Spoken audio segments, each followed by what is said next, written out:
105.4 FM Radio Panique Africa Landéclic Mbote mingi bandeko balandi mbote na bino banso bisika bozali mbote na esika mama Yvette Koko azali na kaniste ba kotia yepeka ba komona ye mbote na mama Espe Mulang ba kotia yoka pe ba komona yo Papa Lazare Mbulu de tous les temps basa chayoka basa mona yo Papa Lazare Mbulu Losako Ozali Nanzoto kolongono Tension ça va Cholestérol ça va Nyonso elongo bani bongo glycémie Papa Lazare Mbulu Losako Naibisaka yo mitano kaka lokwa yo mitano na matiku tute Papa Lazare Mbulu mitano lokola yo totika kaka Papa Lazare Mbulu Losako uzongisi te na yo kite Papa Lazare Mbulu Losako yo wana batie yoka bamoni yo mais osalela ki code avant yo moko yebi bakolo nango bazela ki pe yango osaleli code avant mais yo kaka Papa Lazare Mbulu umela 02 732 0450 nziana biso ya singa topesi mbote mingi na couple oyo bapesaka biso pema na mokolo ya lelo toyebi ete utaka pa nkolo kasi bo bako kabola pe o bazui pa nkolo ezali bongo Papa Fulgence na mama Mami Kabeya nzambalo la mona bino atia bino peka na libota mobimba soko mi bale kaka Papa Lazare Mbulu na bimitano me bino ya couple mi bale kaka soko bazalaki boy ndeta musuto ko lela pe ba ko lela pete Mami Kabeya nzambalo la tia yoka Papa Fulgence nzambalo la mona yo ndenge amona ka Papa JC Boko ndenge akomona mama Dodine Boko nzambalo la tia binoka lelo tolingi bongo tolata sapato tolata nzakomba tolata ebundeli po tokende bongo kokutana no ya biso ndeko ekozala mwa matata po makambo yango ekosenga batia yoka makambo yango ekosenga bamona yo makambo yango ekosenga bayoka yo bongo soko bakipe yo te Papa René Nito esaka pasi ya soko baotia yoka te nani yango sikoyo ya kotia yoka te kolopema ewe yo kokimela wapi kolopema boyi kotia yoka aboyi kotala yo tala ye mona ye lokolo talaka Papa Lazare Mbulu lokolo monaka ye tia yeka Zuzu Mabeko bako tala yo bako mona yo bacha yo peka kasi yo petala kate mona kate tia ka peka te yo zo tala te Zuzu yo zo mona te Zuzu tia ka peka te Papa Loma kosunga biso pote to tambola to lata nzakomba to kutana no ya biso mobundeli ekolo moko ya baye alobaka te ye po na ye esengeli ekolo etelema tokozala bongo na libaku penza ya koyamba bongo ndeko Owen Bosenge mwana mboka Owen Bosenge ya lobi la patrie ou rien bongo tango ye azwaka patrie ezwaka ye nde loko tokoloba atia yeka amona ye Owen Bosengo basa atie yoka basa amoni yo tia yeka te mona ye te Papa Loma tomela nano mwa soi bongo tokozongela papa Owen Bosenge esika balobi nzambe tia yeka mona ye Kongo tia yeka Kongo mona ye tokoma lokwa bato moko bazali effacé na carte géographique ya nkolo l'église etondi nazwa kaka Kisasa wana po Kongo eza Kisasa te mais soko tosuki kaka na ville province ya Kinshasa tosengaka atia biso ka tosengaka mona biso kasi kaka bango moko okoyoka moninga na ye pasteur alobi kuna bato amakiona tokoyeba te soko bakotia 105.4 FM Radio Panique Africa l'un des clics tozongi bongo liko na mesa wapi esika tozui bongo toloba mpifo ya kosolola bongo na ndeko na biso Owen Bosenge nakanisi boyo batalaka bongo ba réseaux sociaux mingi boyo balandaka information ya mboka boyo batalaka talaka ye bayebi nanyo yo babengi na kombo ya Owen Bosenge kasi balobaka likambo ya moto soko motango azali susu na mokili te soko motango aza na bino te lokola ye moko azali na biso malamu to beleme po na koyoka ye Papa Bosenge Losako mingi maman Mimi naza na honneur ya koyamba malelo pe koleka na Radio Panique à travers yo na pesi mbote na équipe technique nyonso o bazali. J'ai l'honneur de vous saluer pe ko saluer ba auditeurs nyonso bazolanda biso partout à travers le monde. En tout cas aujourd'hui tolobaki on devrait renouer, le moment était venu ya ko renouer la flamme ya patriotisme infaillible ou caractérisaki ba yo na biso ba Lumumba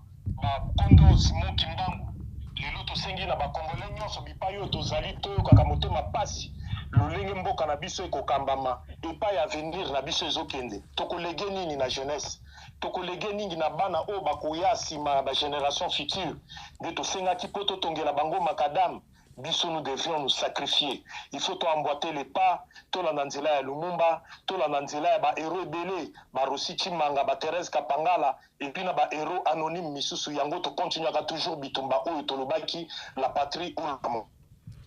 Papa Bosenge bato bakolanda yo basusu bakotuna Papa Bosenge azali penza nani asalaka nini po lelo na Kongo ngai mani nde eleka liboso ngai moto nyonso akozwa liloba na kombo ya Kongo finalement Kongo moto akolobela ye pe akomona na lisusu te bo bakoyoka yo ba mituni wana lisusu nani yo okomi présenter te boni Aïe Papa Owen Bosenge nazali bongo président ya JIREC. JIREC ezali lingomba ya politique otobengi jeunesse unie pour la reconstruction du Congo. Nous avons pensé que le Congo était à reconstruire, le Congo était à refaire pour nyonso eza ya kobeba. Ba sacrifice nyonso o ba ancêtre na biso basalaki pour na liberté o babundaki pour na dignité lelo ezali bongo bafoué. C'est ainsi que nous nous sommes dit et koki kosala maboité lelo to meka ko conscientiser ba congolais que to sangana biso nyonso lingomba to tia à côté ba ego mais to sangana to zala prêt à s'effacer mais l'essentiel est à la que pays na biso to notre population a zo amélioration en conditions de vie nae. C'est ainsi to créa ka lingomba wana ya JIREC mais bongo ndeko Owen azali moko ya membre ya UDPS mais alongwa kana UDPS na 2017 na 2017 nde tolongwaki na UDPS toyokanaki te na likambo ya RASOP likambo ya rassemblement lisima ya liwa ya Kondo Etienne Tshisekedi président Félix Tshisekedi alingaki po aza mwana papa na bango batia ye premier ministre ndenge esengaki RASOP azwa premier ministre poste wana etiaki biso nungu bongo tokabwanaka tokei na bandeko olenga nkoi bacibala balumeya et autres bilenge ya ba trentaine d'années tozali kaka ngai na Constant Mutamba oyo lelo akomi ministre ya justice et bongo après kosala yango to organisaki ba élection salami Bruno Tshibala père tomoni akomi ko se stabiliser to bengani na RASOP to kena ba élection bongo olenga nkoya zaki président CNSA to yebise biso to ko soutenir candidat ya Joseph Kabila Chadarité to ko soutenir pe Félix Tshisekedi te po to yebi malamu ya bongi te ko kamba mboko Congo yango toponaka pe te mais tokendaki élection sans candidat à la présidentielle. Après élection tomonaki nde Kabila bimisaka ba résultat na ye na fiko asepelaki kopesa bato bazalaki côté ya obédience na ye apesa bango ba siège biso tozwaki siège te na kanda wana tomonaki ke façon pe olenga ko yakumbaki biso na rasop ezalaki bongo na makambo ebele oyo ezalaki clair te ezalaki malamu te nde na rasop todesidaka kobenga na ye badesigné Owen akumba rasop nakumbaki yango pendant 2 ans lokola regroupement oyo esangisaki bandeko nyonso oyo bapansaki toluka façon ke tolulaki to tolukaki changement eye ou bien alternance eye mais effectivité à changement ils ont traîné les pas avec Félix Tshisekedi tomoni bitumba nyonso tobundaki ezalaki en vain moko na biso akoti na pouvoir mais tozi yango te nde tosangageaki kocréer bongo Jirek pour tokende nzela moko jusqu'à la victoire finale.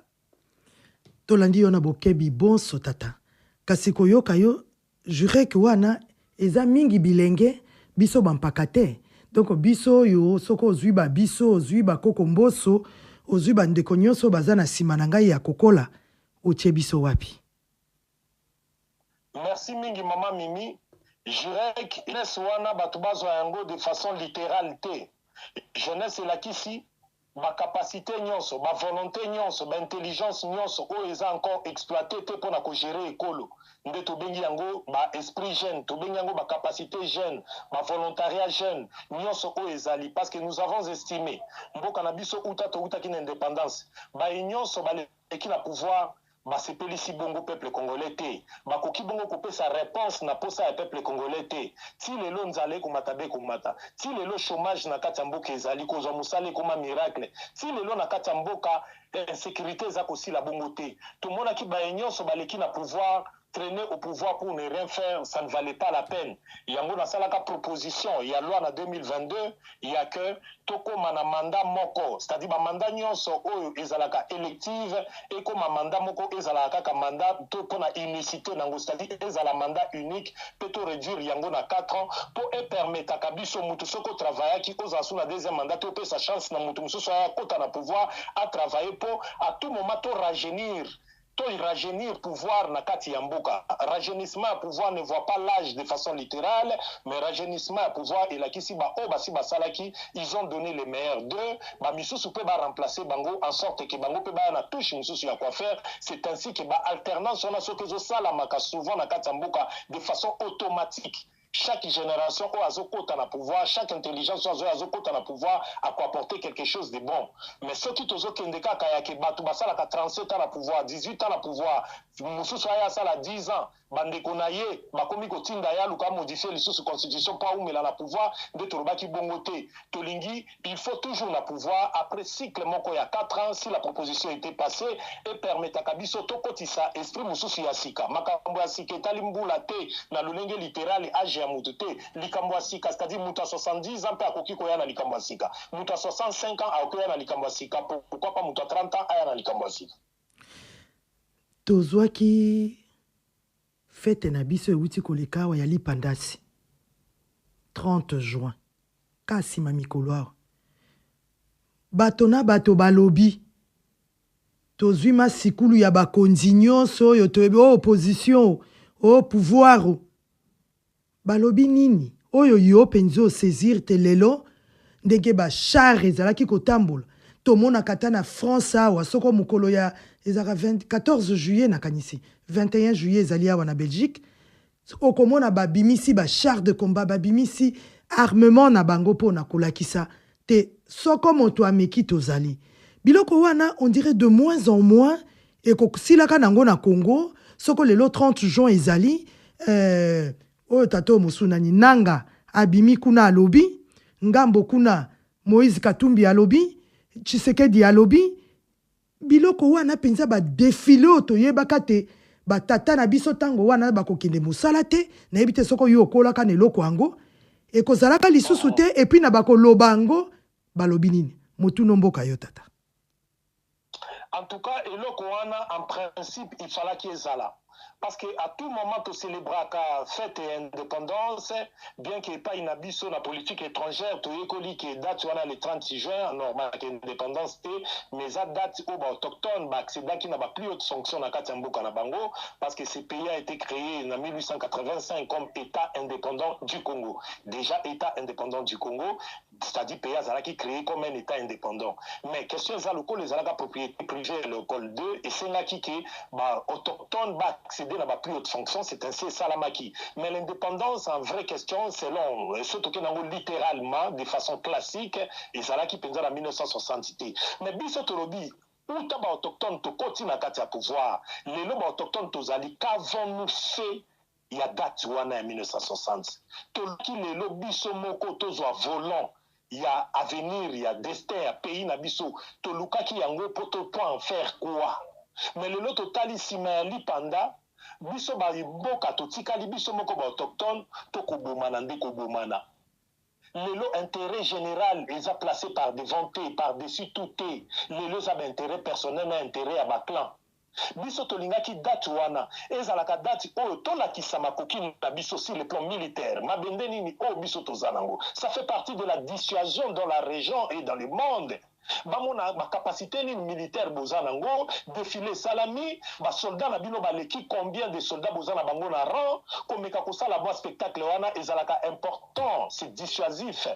Mais malheureusement, les lots ont salama, basengaka batu baki nango na méditation, ba discours salama pendant que le président Félix Lelo il est faible. D'ailleurs, il en est conscient. Ayebi que aza faible, aza incapable à couper sa réponse Lelo na question où ils ont dérangé le peuple congolais, situation et la sécurité na est et un pays. Président Félix Tshisekedi lelo na loba qui na peuple congolais nyonso que président Félix Tshisekedi asala kisi biso de manière éloquente mutu oyo tokoki kozela ape sa solution na situation ya est ezabongo yete. Que faire? Ba proclamer na résultat oyo eleki awa que ye mutu a gagné une élection à 73%. Mais tokovanda boeti na 2013 tina 2028 lelo tomoni awa sous dicté il y a les Américains et les autres, basengi biso trêve. Mais moment où tu trêve pour la guerre na Est, Kagame général Kagame a profité bongo pour la encercler biso en initiant accord na ba pays belé où ils ont encerclé RDC azo sala na bango ba coopération a profité à initier eloko wana.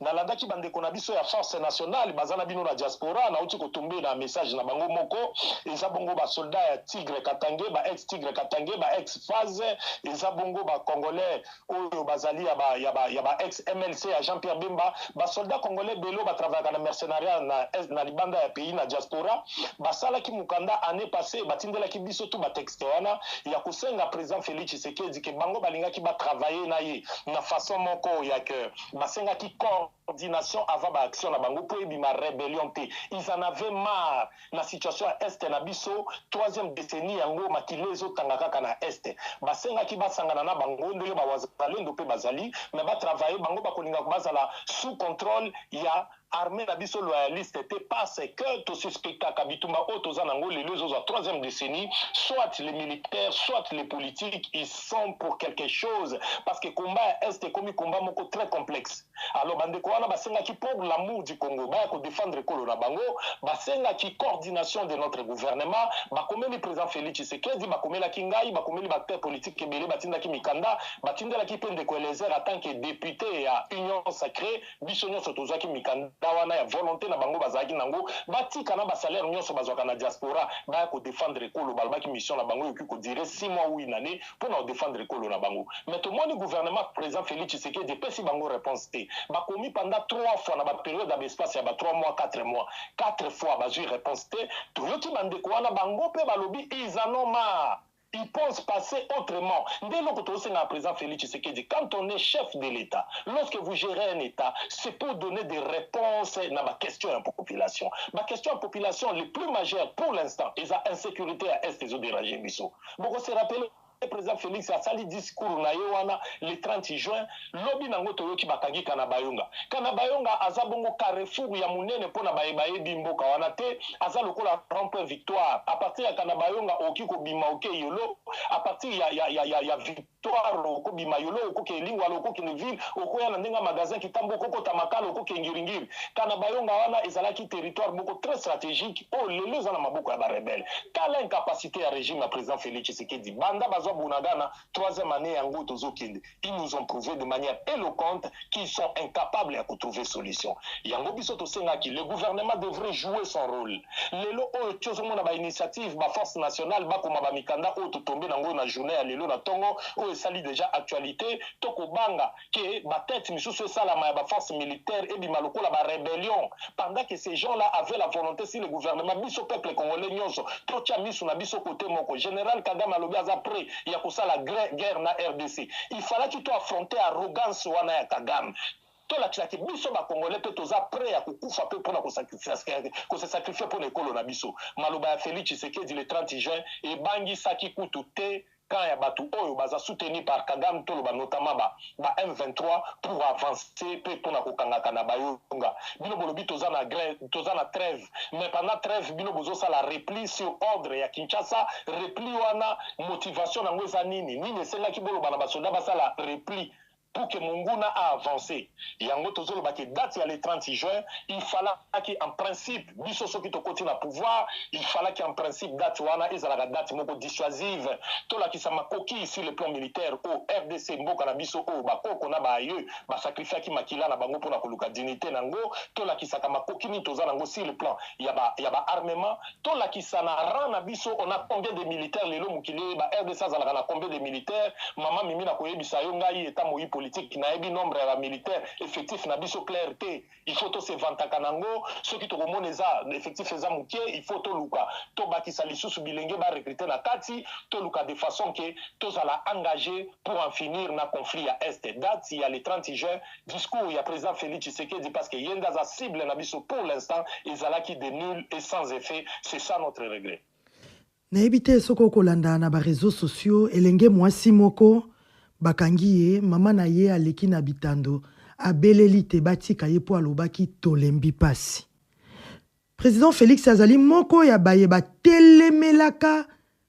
intolérance na kati ya mboka wana. Yo kino lelo yo likambo ya mwana mwasi wana bokoti yango bolobi yango boyoki yango tokomi nango wapi po akosamba te. Bamemi ye soko na aner ezali likambo ya renseignement. Toyokaki ngambo epai te mwana mobali oyo malanga o ba betaki masasia ke yepe mona mwasi wana azalaki na kati ya ba réseau wana donc ba mobilisation azaki kolata ba t-shirt wana ya tolembi pasi tolembi nzala bongo ekomi kaka toyokaki tolobaki mwana mwasi wana aza na prison ya makala te aza na parquet fulani te akei na eloko biso epa na biso eza eloko likolo boyoki likambo yango tokokende nango wapi kino lelo. Merci mingi mama Mimi. Na ba dernière information o nazwa ki lobby na page na ye moko Gloria Nsenga o azali mwana mwasi moko tango biso to ko sala politique na jeune âge ye mwana mwasi wana bango bazaki na ba mouvement citoyen abundi mingi mwana mwasi wana na parcours na ye aza moko ya ba congolaise oyo lelo na bana basi andimaka konyata moto pona koluka toujours ko défendre intérêt général na amélioration en conditions de vie à peuple congolais bakangi mwana mwasi wana mingi na tango Kabila ti lelo mais na dernière information nazwa ki na page na ye bazala ki libéré lobby ba uta ki na ba géol ya ANR et pas bakanga ki bango mais ba libéra ki bango lobby biso to initia ki concept to banda ko loba tozo kemba mabe na kati ya mboka tozo kemba et bongo mwana mwasi wana yepe ambwata ki toujours les papo na kosala tolembi pasi yes kwa kenda ki nango plus loin ko bimisela yango na ba t-shirt ko salela yango ba affiche et déranger ki bongo bongo régime. Mais régime yemo kwaza ko se contredire. Président Vital Kamerhe aussitôt kokota na bureau ya Assemblée nationale comme président na yango a utaki koloba bongo que il faut to réduire train de vie ya ba institution parce que peuple nabiso azo souffrir. Mais peuple nabiso azo souffrir wana ke nango kaka na français notre peuple est en train de souffrir. Comment faire pour améliorer ses conditions de vie? Wana ndenge président Vital Kamerhe alobi mission ya Assemblée nationale na ye bakozala vraiment regarder pour la kotala ba institution pour l'amélioration des conditions de vie ya peuple. Mais ce qui est ali bongo biso tomoni ke lokola soki ezali bongo ya solo président Kamerhe pe a regretté qui conditions de vie à peuple ezali bongo malamu mingi te, c'est que mwana mwasi wana alobaki mabete tina ya kokanga ye ezate situation nyonso tozoleka na kati ya mboka na biso ça dénote tout simplement ya kolakisa ke toza na kati ya mboka moko oyo nalobaki maman biso tozo poursuivre bongo bitumba pour le changement, pour l'effectivité du changement oyo juste à présent nano comité tobundaki contre biloko na ba régime passé mais ya kokamwa lelo ezali mwana ya kondo Tshisekedi au tobengi bongo président Félix Tshisekedi lelo na pouvoir mais tout le monde même pratique et qu'on continue qu'on combattre batu juste pour leur expression gloire senga atikala ko sala rébellion te azala ki na batu wana te parce que dossier à Christian Malanga biso nyonso to kamwa ki Christian Malanga dossier na ye to rebité soka préparaki yango malamu pour population azala ki au courant te kala dossier salami na butu to yo tyango be na tongo.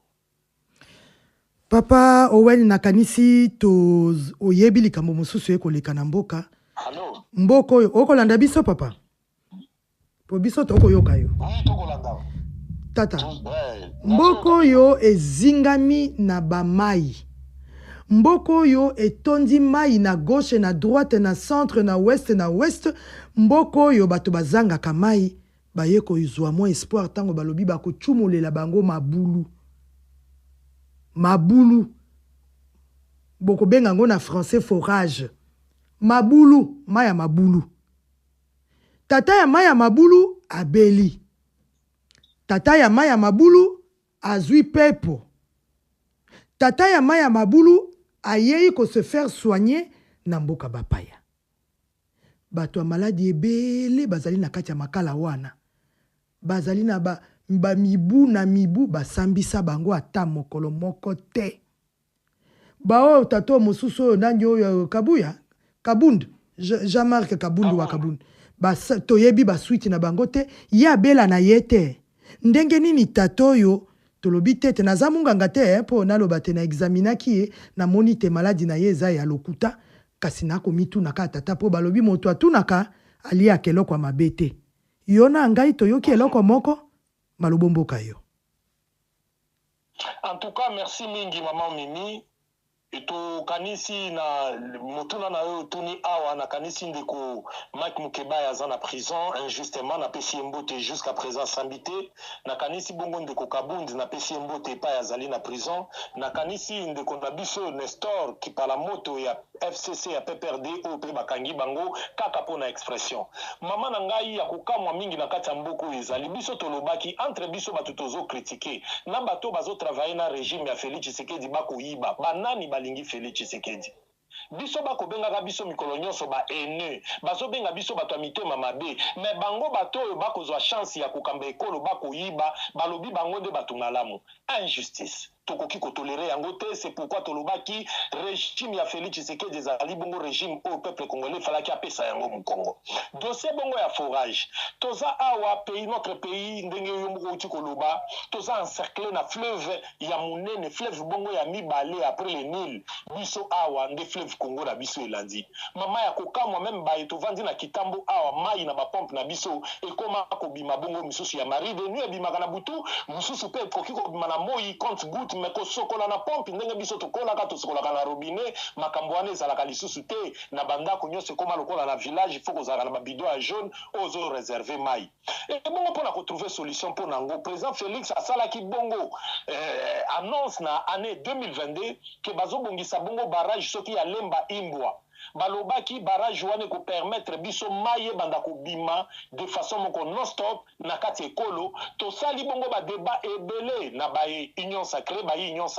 ba kumisa ki bongo volonté au président Félix Tshisekedi a annoncé mais malheureusement ya kokamwa eza toye koyoka dossier oyo scandale ya baforage esalamaki nyonso wana po baye bazokamba mboka baza na posa lelo président Félix Tshisekedi asa legalizaka moyibi na bango na kobengaka yango retro commission balingaki bongo bazwa marché wana passation ya marché wana basala marché ya makambo etali bongo makambo ya forage libulu oyo ezokute na moko $300,000 atako président Moïse Katumbi alobi ye amesani mingi na kosala biloko wana ya forage mais forage oyo ekuta ye cher mingi ezalaka kaka ya $20,000 bongo bakongolais nyonso bayimboka batalaki bamoni oyo elongobani te clameur public et dénoncé batu bagangi bipai na bipai Nicolas Kazadi toujours au pouvoir batu bagangi tango azalaki ministre ya finance kaka awa batu bagangi lisolo yango Matingomba lisolo Matingomba bakangi bongo ministre ya développement rural Robota bakangi pena mosusu o bazalaki na ye mais ya kokamwa bandeko o bazalaki cité na kati maître de l'œuvre ezalaki bongo Nicolas Kazadi yende mutu aza mutu principal oyo baza ko dénoncer na dossier wana atako barobota pe bazalaki ba ministre ya tutelle na makambo oyo etali forage mais ye sans que basala contre expertise sans que bameka kosala contre expertise na baminganga bisusu a annoncé biso ke ye Nicolas Kazadi akobela et bongo maladi na ye esengi ke abima libanda ya mboka po akende kozwa soin. Procureur général alobi bongo aza na droite bakopesa ndingisa te baboyi bongo akoki kobima libanda ya mboka te il faut dossier wana lokola eza déjà en instruction bazo kolandela dossier il faut balanda dossier ya Nicolas Kazadi. Nicolas Kazadi biso toye komona ke régime oyo ekimisi bakimisi Nicolas Kazadi atako procureur général yozwaki décision ke abima te mais na nsima nango abimi ndenge nini pe aleki kaka na aéroport wana abimi ndenge nini nani apesi autorisation abima nde tolobaki mboka tozobunda mpo na justice ngai owani soki nabuki bongo mibeko il faut na répondre na mabe oyo nga nasalaki ebongo boni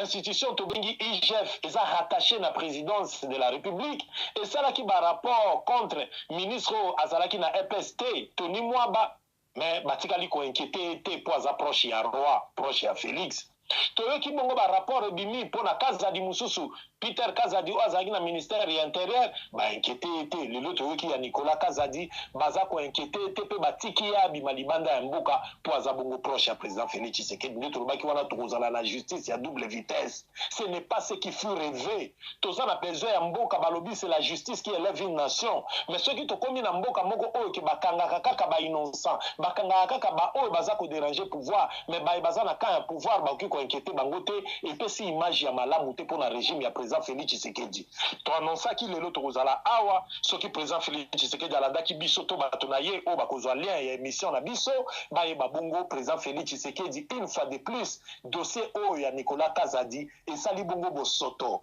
etie tache noire na parcours na biso ya justice pendant que yo sous Félix Tshisekedi na pouvoir ekokaki kosala mabuyi te eza likambo ya soni bongo balibere na bango barobota batika bango mbongo ya mboka oyo ekendaki 300,000 par forage pour kosala soki 2,000 forage nyonso ekendaki wana ekota nango na poche ya mabenga ya bato wana sans qu'il soit inquiété qui l'a protégé banani ba autorisé abima libanda toko suspecté ba autorisé abima libanda c'est que bango pe ils étaient dans les coups ya mbongo ebele ya mboka oyo ebimaki mpona dossier ya lokuta ya kosalaka forage na $300,000 toyebi ke bato wana seke bango basoutenaki ye na eloko wana yango inquiétude na biso eza na place wana nous mettons la communauté nationale na notre communauté ya bacongolais en témoin bayeba une fois de plus toakizaka régime ya président Félix Tshisekedi na ntina tozokoakize bango bozomona toujours mbongo ya mboka bayibi me lokola aza proche ya président Félix Tshisekedi abimi libanda alobi akobela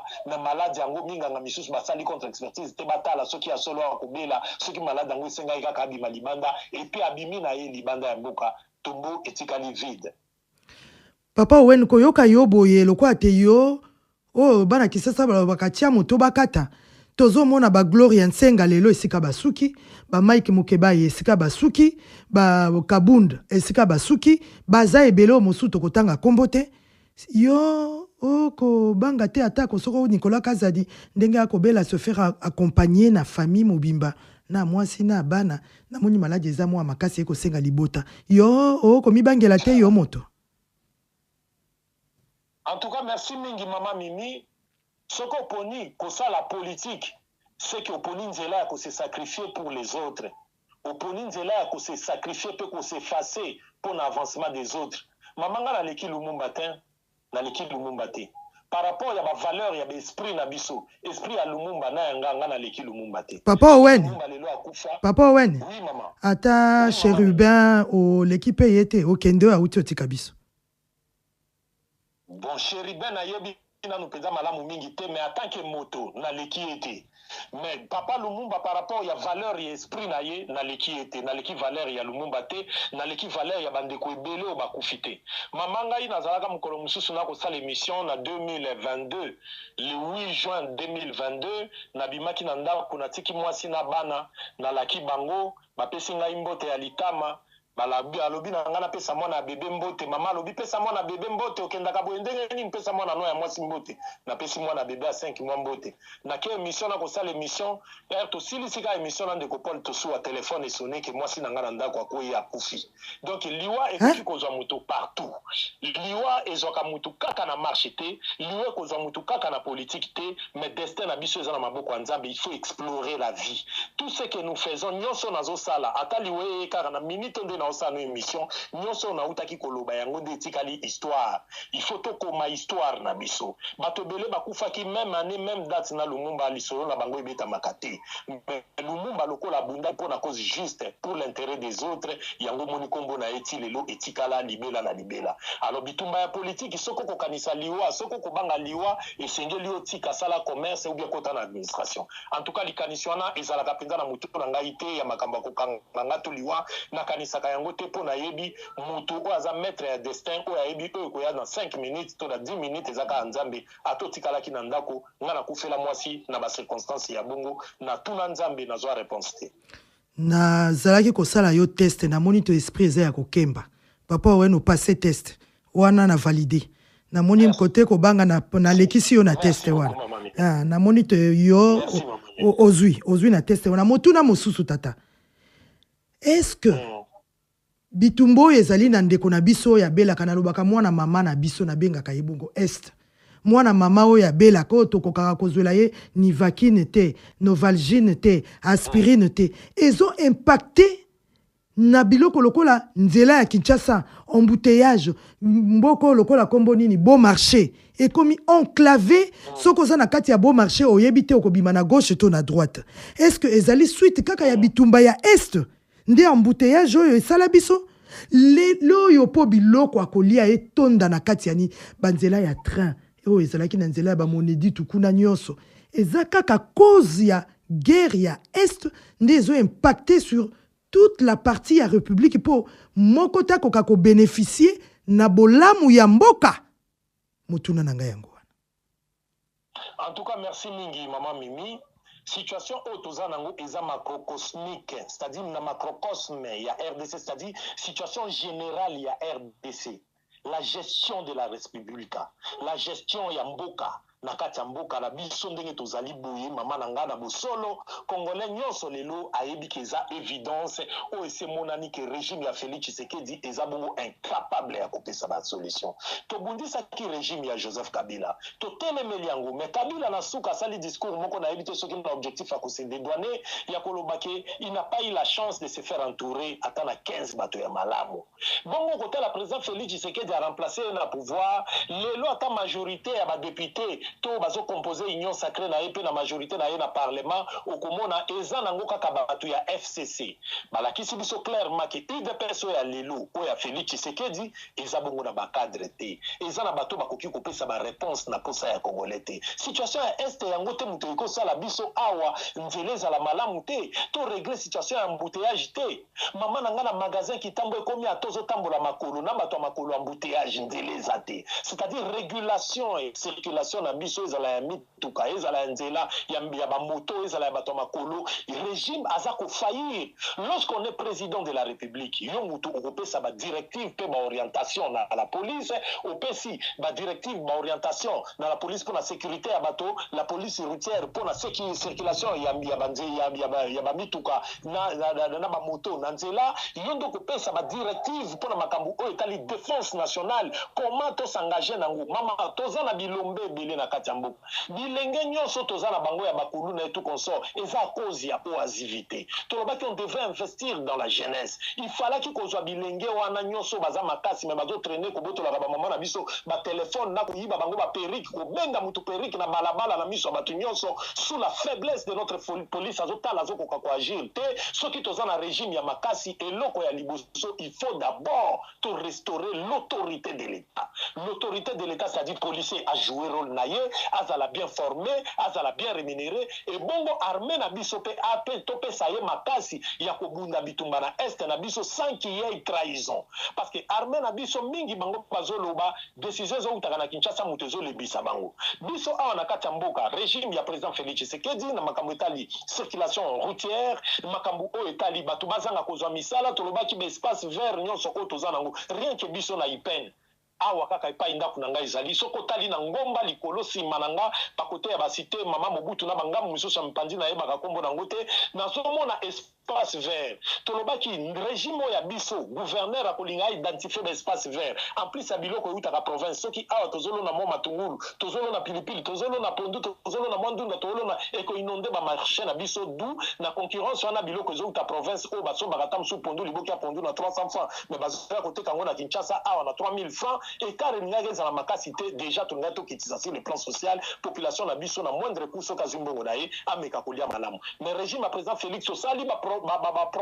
tosali to baproposition oyo na baémission etuluka tolobi oyo biso on aurait pu faire po emeka koservir bango de guillage bautilize yango ils ne le font pas lelo tozosouffrir président Félix alakaki bato ke bato ezoya de pêche oyo ekosalaki nzala ya peuple congolais ezosila obi azwi fongola oyo nzala peuple congolais ekosila lokola toza na fleuve moko eza poissonné tokobanda susu koluka mbisi kaka ya lamele te fleuve na biso akoproduire bongo bambisi mpe nzala ekosila awa na kati ya mboka jusqu'à présent bateau de pêche yango tomona te e tozosenga na peuple congolais base rappelaka mingi na badiscours nyonso mensonger oyo président Félix Tshisekedi a étalé na place publique jusqu'à présent se réalisé te na magie nini bato bakoloba na biso azwaki 73%. Selon indiscrétion, Toyoki, Azaki na posa kuta za 85%, babondelier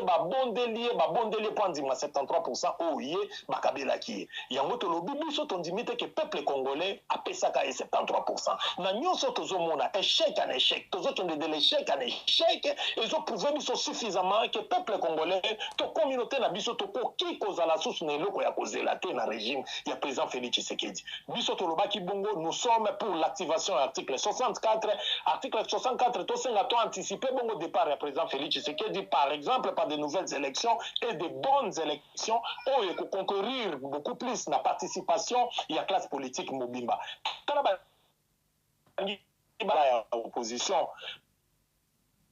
ezali bongo likambo ya singa. Pourquoi quand Etienne Tshisekedi a boyaka dossier wana, quand Etienne Tshisekedi a boyaka dossier wana en 2011, toujours qui porte-parole à l'opposition. Pourquoi Jean-Pierre Bemba Bimaka deuxième dans l'élection en 2006, toujours porte-parole à l'opposition. Pourquoi le président Martin Fayoulou a mis deuxième dans l'élection en 2018, toujours porte-parole à l'opposition. Bongibo Tchangoka Asiko. Biso to banza mingi président Félix Tshisekedi a pour sa porte-parole à l'opposition, mais il veut avoir un ambassadeur au sein de l'opposition. Yango to lobaki question wana eza de leur te, to lobi ba placer yango na frigo, biso to za pour sa porte-parole te, bolo bana biso te ke Katumbi quand même yé ce total par rapport à principe le col a représenté na 18 sièges na parlement d'office yé mutifaza. Oui, l'idéal les alliés bongo na tout le cas na biso ya opposition ba o ba kozala beaucoup plus de représentativité na niveau ya parlement bango de bakoki kozo esika wana mais biso to lobi Katumbi aza na 18 sièges te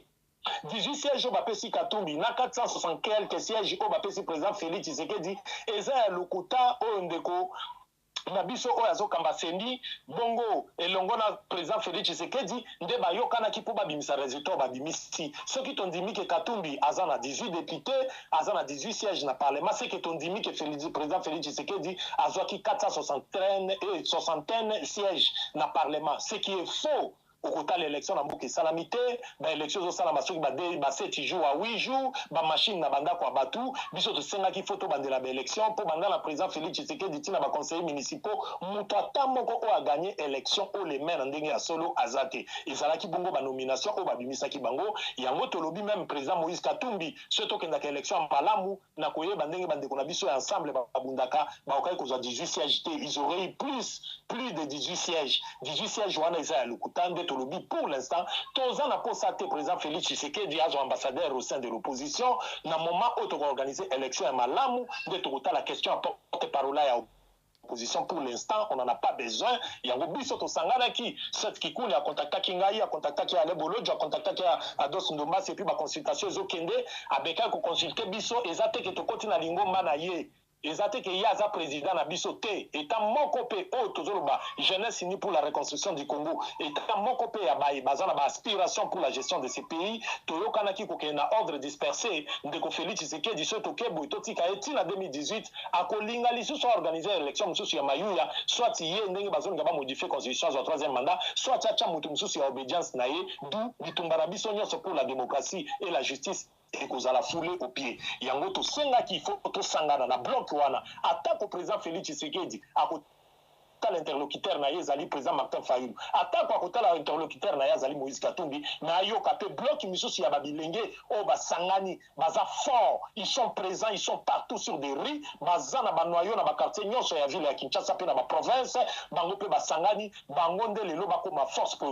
politique au ba faire face liboso na ye pour to changer bongo paradigme to changer bongo makambo belé batala face à président Félix Tshisekedi des bateau ya yebi bango tendenge nini akoki ko jongler bango to ko utiliser bango peuple a sentir ya solo ba opposant corrompu te au bazali au bazan a besoin bongo ba comme service à président Félix Tshisekedi soi-disant la question porte-parole de l'opposition. Papa Owen na ebité soko kolanda actualité internationale oyebi makambo ekoleka na Kenya. Oui. Eloko nini ekoleka? Oui. Eloko ekoleka na Kenya to sepeli mingi na bravoure na courage ya peuple ya Kenya. Ah, bo sepeli na bravoure na peuple ya baninga, bino na babar botondi, bino na ba église botondi, bato bakolala pongite, bato bakouta misala na butu, moye bala les ate église nde enkolo Yesu yaka akoyamba la boni na Congo. Bo sepeli na bravoure ya baninga? Na kamwe En tout cas, maman Mimi, eloko lobi esalaka nga soni. Esalaka nga soni na komona na nzela dimanche tamsu nazomona bato bazoke na bakiti na tumbe bakiti boke na ngwa to ke église. Oh, na église na bino bakiti za ratete herbe église etondaka bato libanda auto tikala ka libanda to zanga ya place ko vanda ba misela biso ba bafle yango to yaka na bakiti to keni. Na tuni mama wana soko ke église après ko uta église ozo kanini. Ote na osala pona nzambe na lobi ozosala pona nzambe me bozozwa nini est-ce que amélioration la condition de vie na bichère ou église lobi nango bana bazwi misala lobi nango est-ce que nzaleki esili na mboka lobi nango transport ozu facilement lobi nango est-ce que biloko na wenze kiti mais pourquoi tozosala ka appel que tosangana pona kobunda pona amélioration la condition de vie na biso moko peuple congolais bato ebele bakoti malili kokota malili na bino autrement ezolakisa que c'est que le régime au hasard a pouvoir bolingi yango. Na langage dans d'autres manières bolo babongo. Mais na kota la bino tozo vivre à chaque jour. Oui surtout toza ben na kati ya passe. Yango na mona keza rôle na biso étant ma leader politique, il y a ko travailler sur eloko wana, kota li sa peuple congolais ko conscientiser que bilenge, batata, ba mama na bana o bozoya, toyo kapasi peto banga lobi na bi. Lobi to banda ko vivre ba vie moko to futela kata mususu banda ko ba chambre salon ba $10. Lelo na kati ya Kinshasa banda ko ba chambre salon ko mana ko ba $200 ba $300. Soko vandi ya ba $100 ba $120 za ba milliers reculé ba milliers moko malamu mingi te. Tala vie ya passe pour na salaire ya combien? Bozo ke misala ba salaire ba 300,000 francs ba 400,000 francs. Au président Félix Tshisekedi a tout tolo ke ba enseignant bazo 400,000 francs mais tout monde qui réaction ba enseignant ba réagir après discours na face à la nation na fin de l'année 2023 ba lobi bongo de ko Félix Tshisekedi abuka ki lokuta bazo 400 000 francs balaki singa na ba mikanda ya bipai bazwaka salaire na bango balaki singa ba fiche na bango ezali na 200 quelque chose de 1000 francs yango déjà salaire ba prime misusu ba mike za wana ekopesa bango na ba 300 quelque mille bongo de ko Félix Tshisekedi abuka kilokuta biloko wana il faut déranger biso tala situation otoza nango na STAP yango mama nanga nazo rappeler na ebite se botombaki nango ou bien kaka biso nde ba politique ya Kinshasa to tomber nango na tali bongo message ya ba force nationale obino bozana bango kuna makolo babongo pona bango bazo reconnaître sur légitimité à président Félix Tshisekedi te situation na nyonso zo gêner peuple. C'est-à-dire, le président Félix Tshisekedi a la légalité du fait qu'il a été installé pour constitutionnel endémié, mais la légitimité, notre peuple, à reconnaître qu'il est dirigé par quelqu'un ou par un régime où ils ont associé amélioration des conditions de vie, il n'est plus question de cela. Alors, ceux qui battent l'espoir, ils ont un boye, mais sous Kango, et l'autre peut changer Kanango, te Namboka, sous Kanango, et l'autre peut changer te Bamisou, peut beaucoup à pouvoir, Ndenge Félix, Tobundagi na opposition, à côté de pouvoir, mais tout le monde a mis sur le côté, et comment est-ce que tu m'as montré intérêt à ma politicien, à aménager ma condition de vie, Bango Moko. De biso rôle na biso mama na ngai nga naza na ba noyau biso yotambola ka noyau partout on a vu la Kinshasa na chaque commune to créer ma dizaine à vingtaine de noyaux auto créer ka pona ko talisa bilenge ba yo ka pasi situation mboka ndenge ezokende ba exprimer ras-le-bol de façon démocratique biso photo activer article 64 total sa kimboka ezokamba mabongo malamu te to ko la président Félix Tshisekedi na 2028 te biso la rébellion te mais de façon démocratique biso tomoni il faut tolobake ça suffit mboka na avenir na biso epai ekokende tomoni ke ezokende bongo na molili masuwa na biso mwinda ezopela te tozabe na kati ebale tozokende kaka na ebale tozonavigue me mwinda ekopela te na masuwa na biso bongo tozobanga epai avenir na biso ezokende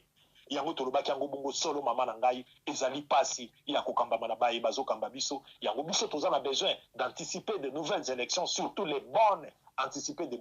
bonnes élections où tout ça la kati ya mboka na biso po toluka élection malamu esalama pe batu o baza na souci ya ko améliorer conditions de vie à peuple congolais de baza na passion est-ce que mboko tokokende nango kaka na ba sénateur lokola bangobila tokokende na mboka oyo kaka na ba sénateur lokola ba jekoko dossier andanu bato bakufaki tokokende nango kaka na ba dossier lokola bangobila nde bazala ba élu na biso ba sénateur mboko tokozala kaka ba même bilongi bango na ba bandelaka babakisi ma bilongi asika ka mo muke yango la talaki na niveau ya parlement na biso tolobi il y a aucun élu du fait que bakoti déjà na kati ya ba institution de manière aussi illégitime ils ne produiront rien yango epai tozokende mama nango boni gouvernement trenaki mpona kobima ata ko gouvernement ngo ebimi tozokontele bango 90 jours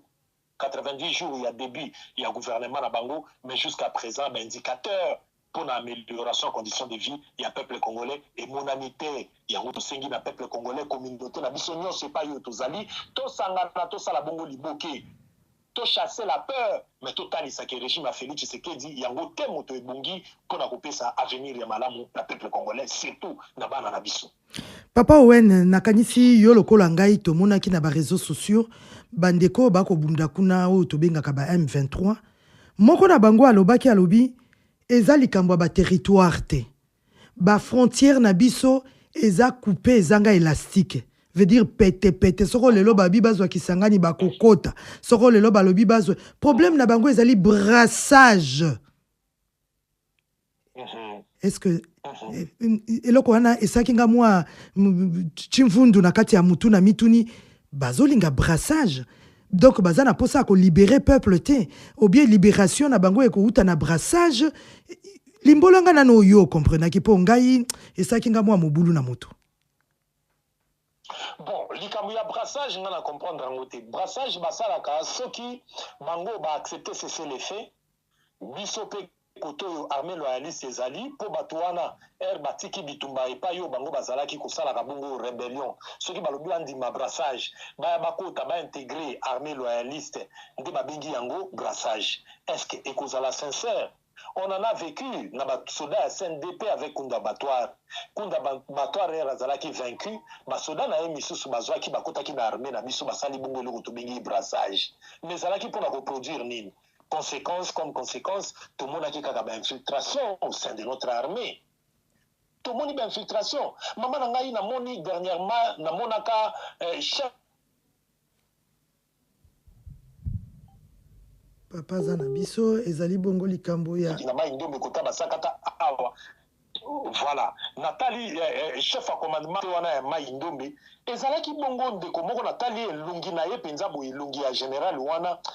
Mona ki ezapende elungi na biso lete. Mais na mona ki nyosho za ba conséquence ya ba brassage. Biso tolobaki brassage te. Tolukaka teke mutu oyo atangisi makila peuple congolais. Akangi territoire moko ya RDC appuyer après copier suka nango tolukaka ko couronner bango. Mais Papa Owen.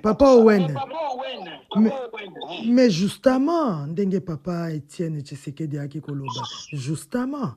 Soke ezaka likambo ya brassage. Est-ce que brassage ezali po ba libérer peuple? To bazwa ba poste ndenge to monaka bango na barmée utaki koleka moto yazalaka na elikili akomi colonel oyo azalaki soko caporal ayeko koma général moto ayebi atako manier munduki te lobi akomi chef ya peloton mobimba. Papa, est-ce que brassage wana ezali dans le but ya kotia masolo na se batambu c'est la biso mboka na lolenge oyo mboka yembi bana oyo soki eza na numéro ya matricule ndenge mboka ezalaka soki ezali na numéro moko ya reconnaissance oyo bapesaka po bapesa na mboka Congo tozonga bato na considération ya bomoto na ndenge mboka. Papa biso ozalaka wa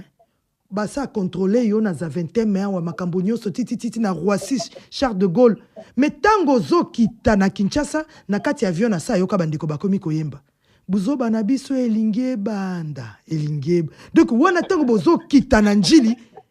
oh papa wana tiko sika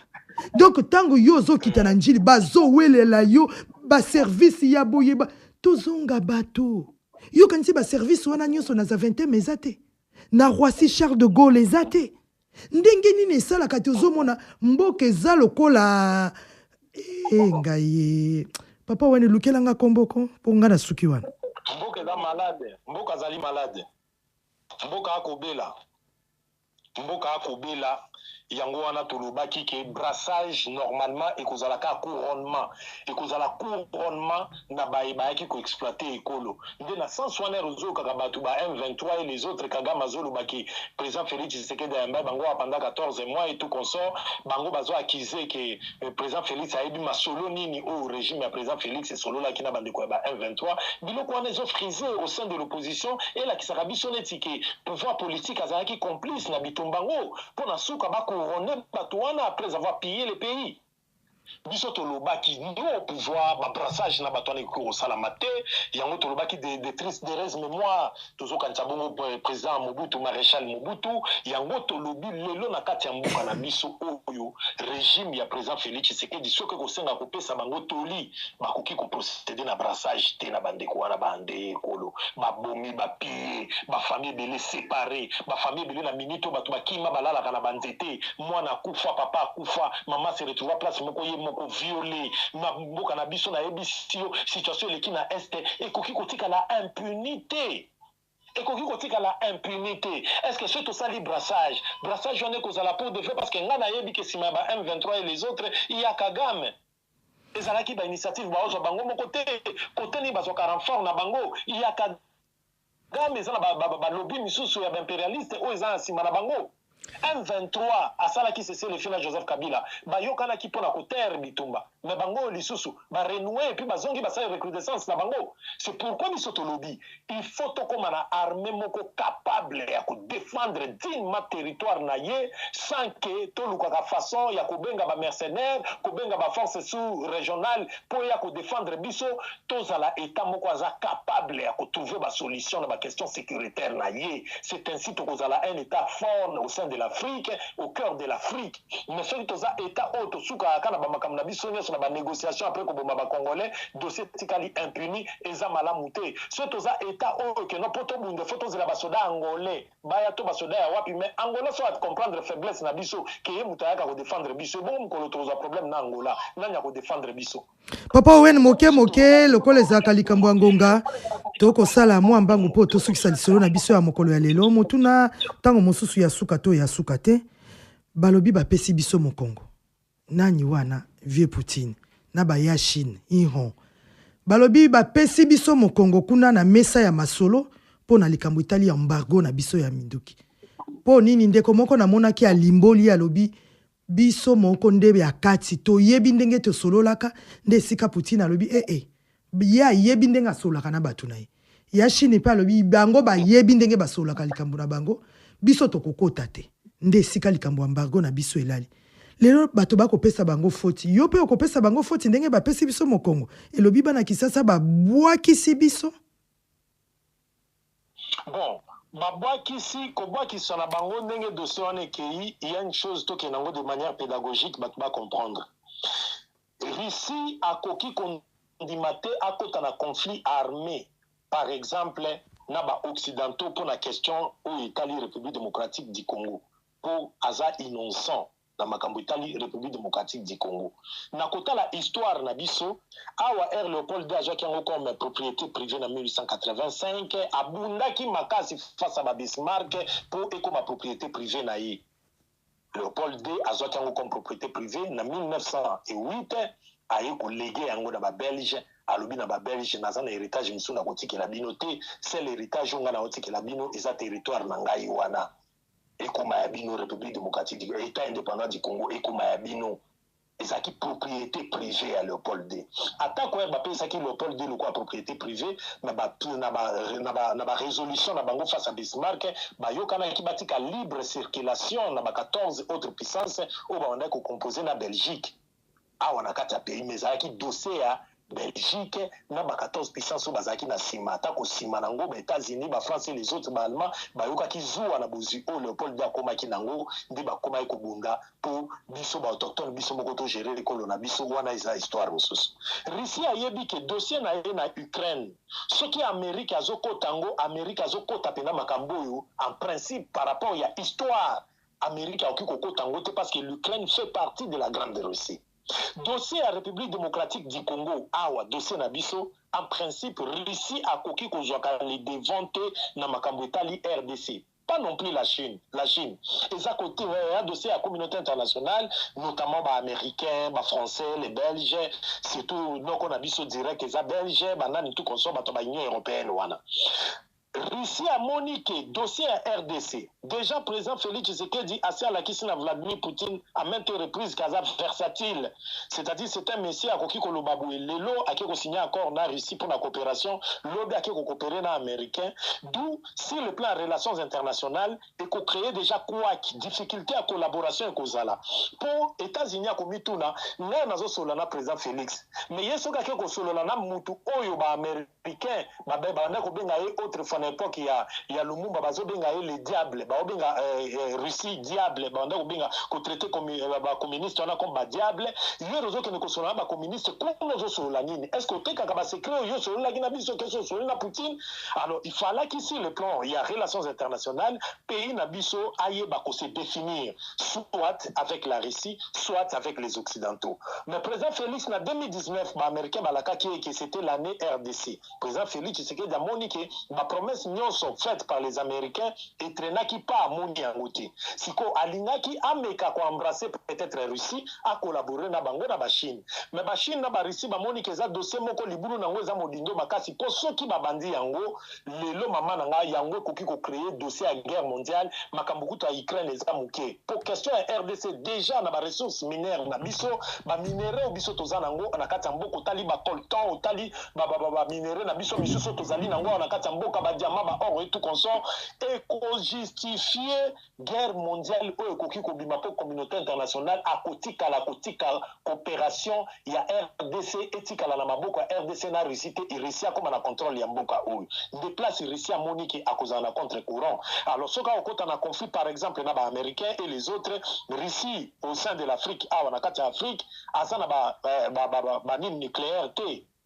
azana ba nucléaire en Afrique te azana ba base nucléaire te azana eloko atamoko te na Afrique mais ba américain bazana ngona ba Rwanda bazana ngona ba pays belé ba France bazana ngo pembeni nzinga soka ko sana na bango bitumba na ndenge ba américain ba mesana ko exporter guerre na bango Amerika azana facilité ko anéantir ba dispositif nyonso ya Russie awa na kati ya Afrique po ye azana ba dispositif ya makasi o acha awa na ba allié na ye o to benga na bango ya outre-mer o to bengi bango bande ko na biso ya OTAN. Alors, Russie a monaki qui a dossier moko et moi bilinga. Ma parrain na biso par rapport à la tradition, il y a relations internationales, et zabongo bato communauté internationale, de Russie a monaki qui dossier wana akoki kolongo bana kosala ngote et puis versatilité à présent Félix Tshisekedi et qu'on risque que Russie a perdre ba pion naï sans pour autant gagner. Tokomi na suka ya liso na biso ya mokolo ya lelo. Papa Owen Bosenge ezalaki penza esengo ya koyoka yo kasi na boyo banso balandi yo na mokolo ya lelo na Radio Panique Africa Land Déclic okoyebisa bango nini na koyebisa bango na sepeli mingi koleka awa na Radio Panique tokolingi ezala mbala suka te ezala ya liboso me ya suka te bandeko congolais nyonso balandi biso na ba France badieta kabuya bandeko nyonso balandi biso ba cordon efonja na ba Belgique batu nyonso ba Mike Lumba na Londres tokoyebisa bino kaka ke ba congolais tozala unis to perdre espoir te bitumba tozosala contre président Félix Tshisekedi te mais tozobundande pour l'amélioration en conditions de vie à peuple congolais lobi soki président Félix Tshisekedi alongo na pouvoir comment la tokotika otanga kombo na été nous citons son nom étant président de la République qui est en train de fournir la mission au peuple congolais à ça qui est soi-disant biso tomoni ke président Félix Tshisekedi alakisi biso avec éloquence ezayi ete moto akoya kopesa solution na ba problème ba défi eza majeur ba défi eza majeur na kati ya mboka na biso nzala vie ezokoma kaka cher misala ezali te insécurité epai kuluna aboma na este baboma gouvernement na biso to régime ya président Félix Tshisekedi alakisi faiblesse na ye et akoko bongo sa biso solution te yango wana biso tolobi lelo na peuple congolais to sanga na biso nyonso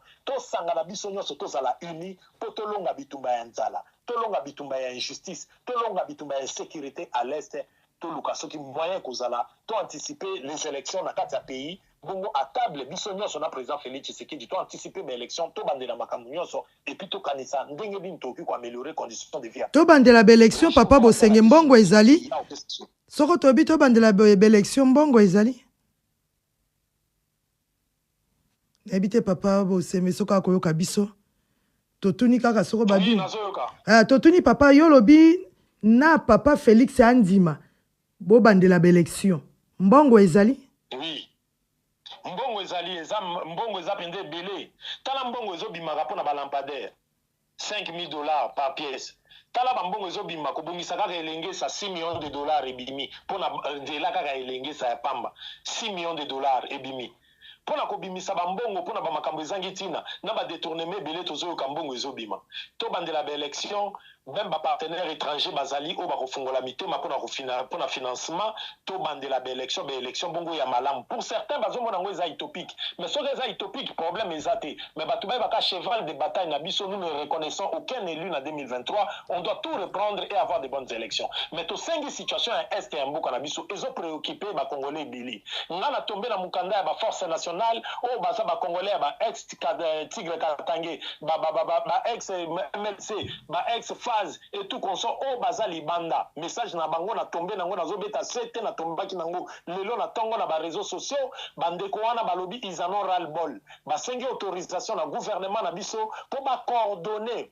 action na bango pona kosilisa bitumba ya est mais président Félix azobeta bango kara zo répondre bango te balobi soki ba répondre bango te bango moko bazo descendre sur terrain wana seke to kokoma na ba tête misu to considérant comme des rébellions d'où tozo senga na gouvernement na biso ayoka pe ba force nationale wana po to baki question italien sécurité na est pays na biso tali pouvoir te na opposition te tozo na besoin de solution to bunda ka ba guerre na biso politique tozo bunda awa mais situation ya est bana nyonso ya Congo o azana capacité to azana volonté to azana force o biki akoki ko contribuer pour bitumba SSC la bongo to ko mana kimia baya biso ba famille mama na nga bazana kisangani baza balokele lelo o de bakangi kanya bayonga nzela wana komi polele po bakotela bango belle famille na nga ya pauvre moi sina nga kufa na 2022 mama na bango na minute o ya kima beni avandaka na zamba place moko quelque part po bitumba tu mama bazo égorger batu babomi batu famille na ye na machette on obeta lisolo batu musika te ya batu pembeni.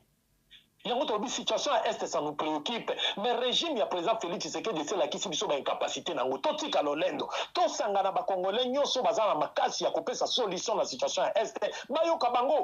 bandeko wana ya ba force nationale travailler na bango, pas travailler na bango, mais la force nationale, bazo suspecter notre gouvernement, na biso fait pouvoir monter travailler ça armée na front. Ce qui armée monter travailler ça pouvoir na front. Yango bango ba senga ki moyen ma kota na France ya FRDC zate, balingi ba travailler na bango na une sorte ya forcément interarmée, mais sous la coordination du gouvernement. Mais bazo répondre bango te aucune réponse même ya ko yebisa bango te biso monaki soit les candidats za malamu te na pesi bango nyonso mbote place bavandi mais biso la bitumba ya politique on ndeko na zo sala biso toza awa sur terrain bandeko ba congolais nyonso na pesi mbote na général Chiwewe na pesi mbote na ba colonel na ba généraux nyonso ya ba congolais bazali bande za ba tigre katange ba mai na ba congolais nyonso baza sur terrain ya ba soldats to biso politique poto sala malamu il faut bino bo sécuriser ekolo il faut territoire na biso nyonso to éviter porosité à frontière o mama uta ikoloba ndeko moko lobi frontière na biso za madusu soki pendengeni il faut comprendre la porosité de nos frontières et c'est là qu'il faut éviter yango la frontière na biso ezala réellement sécurisée to sengi na RDC pays na biso gouvernement ayoka pe bandeko wana ya force nationale tozo tomber na ba message na bango na ba réseaux sociaux biso tozo linga bayoka bango na bameka koyamba bango batale loko nini bango pe ba ko proposer pour tozo luka de voies et moyens pour pacifier la partie est de notre pays. Merci mingi maman Mimi, merci na papa Aloma. Totondi yo botondi ya mingi wana bouti bongo kolanda ndeko Owen Bosembe ye azali bongo mwana mboka patriote penza ya solo boyoki bino moko ndenge ateka molimo pona ekolo bazali boyo bandimate eya butu eya moi bandeko bakongo balobaka Luiza Mpimpa Luiza Mwini ngolo za wanuka bandeko bakongo na lobi malamu so na lobi malamu te bandeko bazair bo koma nini baba Congo central nyonso kaka soko na lobi malamu te bolimbisa pe bo corriger kasi lelo ezali bongo mukolo oyo tozali kaka ya lisusu moko likolo ya ba mikolo oyo tozomituna ti wapi tokei boye papa Fulgence na kotuna ti wapi soko bolamuki na tongo oyo alobi boye obolamuki na tongo Nicolas Kazadi azui avion olamuki na tongo bato mosusu otali moto lokola Mike Mukebai azali na boloko kino lelo otali lisumu na ye ezali kaka ko dénoncer tolobaka te totalaka kaka nga na yebisaka bino tango nyonso bandeko na ngai soko ozali na moninga na yo ndeko na yo o bino olobaka proche na ngai pire ngai atalisaka yo mabe na yo te moto wana alingi yo te ye asanjolaka yo kaka ye anetolaka yo kaka ye akumisaka yo kaka eloko nyonso yo kosala ezali malamu azali moto mabe po moto oyo alingi yo akotalisa yo Zuzu Mabeko omoni mukolo wana tangu tokendaki eloko wana ndeko oyo mutozwaki yango mabe atalisi yo papa Fulgence omoni tango komaki lettre wana ozangisaki atalisi yo okoki kolinga te moto tango nyonso asanjolaka yo akumisaka yo anetolaka yo yo ozali mosantu mbala misato yo osalaka mabe te moto wana alingi yo te wana balobi babengaka bango balobaka le flatteur il vit aux dépens de celui qui l'écoute. Donc soko yo zali yo nde okozalisa ye yo zalaka po ye azala. À la limite ils sont fous de toi. Mais zala nanu wana po ozali important po na ye. Papa Félix ya Fachi ben papa ba vidéo ezali oyo biso na yo na chaussée de Wavre awa ezali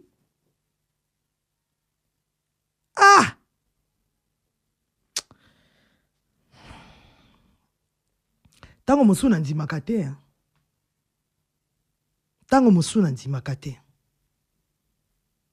mais salela biso ata mwa bikamwa na manda oyo eza possible papa nalobaki yango mokola poso eleki awa ba Mobutu baka kokota na mwa vewe moko ya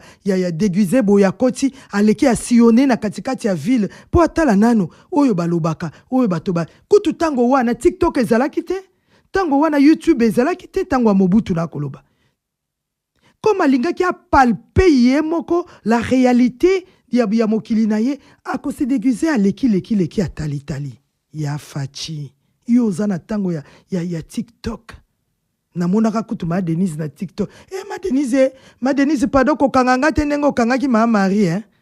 po awa toyebaka susu te oyo ozofinga eza nini oyo mutu azoloba vérité eza nini oyo mutu azopesa toli eza nini ndenge kaka litoi na yo ekolandela soki esepeli te afingaki ngai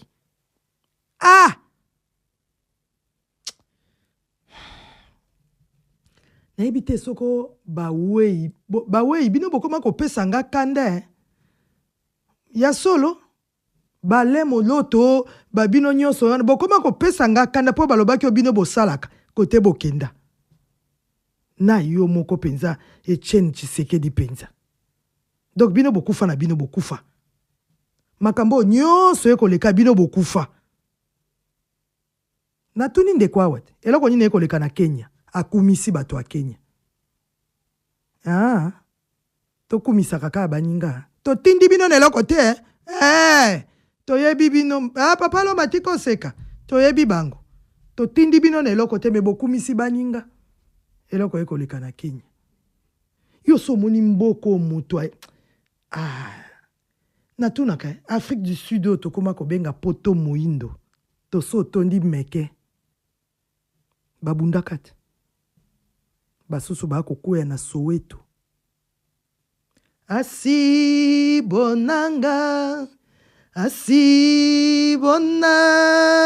Mandela China la paix kona la paix cheni kona lamsile yewena lamsi sofile nini lamsa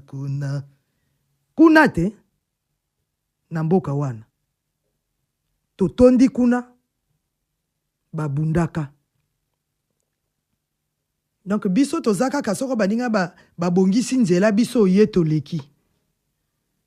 eloko nini ezanga kapo biso pe tobongisa baninga baleka papa lo monaka o vidéo bano bakotangisa na classe mwana lobi na professeur tu es un menteur prof abeti bake na direction abi oui po yo koloba to na coltan tozana boye tomona kango te ndenge ni to na mwinda te ndenge ni to na maite donc babiloko ya biso bakotangisa na bana na classe ekoma théorie mboka na biso toaki bato moko na ba école lelo mwa matière moko ya moke ata na mulangi na bouchon mulangi ya masanga coltan ezalaka boye bana bakotanga bakomonango moke bolakisi pe bana or ezalaka ndenge nini po ata biso ba mikolo tokoganga moto mosusu ti akomi na mbula oyo ya bompako ngai oyo na nango lelo amona wolo na miso na ye te oyo esalamaka na Congo diamant papa Mike loba vérité yo so mona diamant te tokosa te papa Lazare Mbulu yo na miso na yo coltan oyebi ndenge ezalaka diamant oyebi ndenge ezalaka or oyebi ndenge ezalaka nani asitoza boni awa toso mona tenga yanga na nasa lobi bosolo namonaka diamant nakanisi noko nanga na aka na ba 12-13 ans noko nanga aka kotimola diamant alobi nanga tala yango yo mona lokwa mabanga moko ya milangi lokwa milangi kako ba verre tomeila kamai ba tuti